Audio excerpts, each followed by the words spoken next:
गरीब देशमा नबसौँ युवा हौ सम्पन्न देशतिर जाउँ बाआमाको ऋण तिरी देशमा रेमिट्यान्स भित्राउँ बाआमाको ऋण तिरी देशमा रेमिट्यान्स भित्राउँ। धन्यवाद कार्यक्रम सञ्चालकज्यूलाई।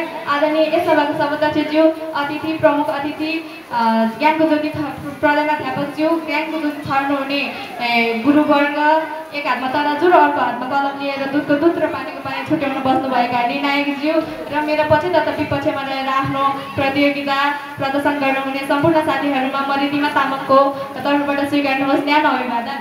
आज मैले 2082 साल 2 महिना 30 गते एसएससी जलदेवी माध्यमिक विद्यालयबाट आयोजित वैदेशिक रोजगार भन्दा स्वरोजगार नै बेस भन्ने शीर्षकको वाद विवादमा आफ्ना विपक्षमा रहेर आफ्नो केही भनाइहरू राख्न पाउँदा मैले आफूलाई अत्यन्त गर्वशाली ठानेकी छु। सर्वप्रथम त महोदय, म विपक्षबाट हुनाले म वैदेशिक व्यापार रोजगार नै राम्रो हो भन्ने सम्बन्धमा कुरा गर्न चाहन्छु र सर्वप्रथम म वैदेशिक रोजगारलाई परिभाषित गर्न चाहन्छु।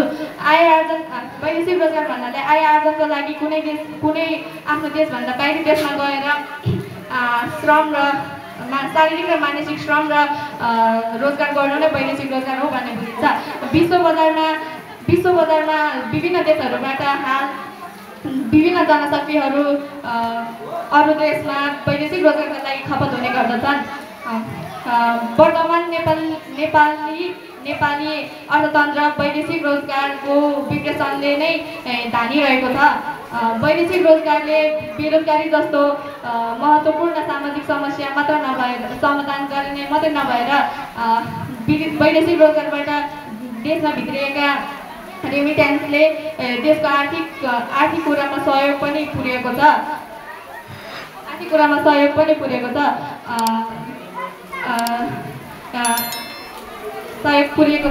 र यहाँको यो देशको वैदेशिक व्यापार त हजुरहरूले देख्नु नै भएको छ। यहाँको कति मात्रामा धेरै मात्रामा वस्तुहरू आयात हुन्छन् भने कम मात्रामा वस्तुहरू निर्यात हुने गरेका छन् र हामीले भन्न त भन्छौँ नि, यहाँ आफ्नै देशमा बसेर स्वरोजगार बनाऊ, श्रम गरौँ, आफ्नो देशमा पसिना बगाउँ भनेर। तर यो हाम्रो यो राष्ट्रभक्ति स्वाभिमानले मात्र आफ्नो आफ्नो जीवन टार्नका लागि पुग्दैन। जीवन टार्नका लागि घाँसबास जस्ता सम्पूर्ण वस्तुको आवश्यक पर्छन् र त्यही घाँसबास कपासको आवश्यकता पूरा गर्नका लागि नेपाली जनताहरू वैदेशिक रोजगारमा जान बाध्य भएका छन्।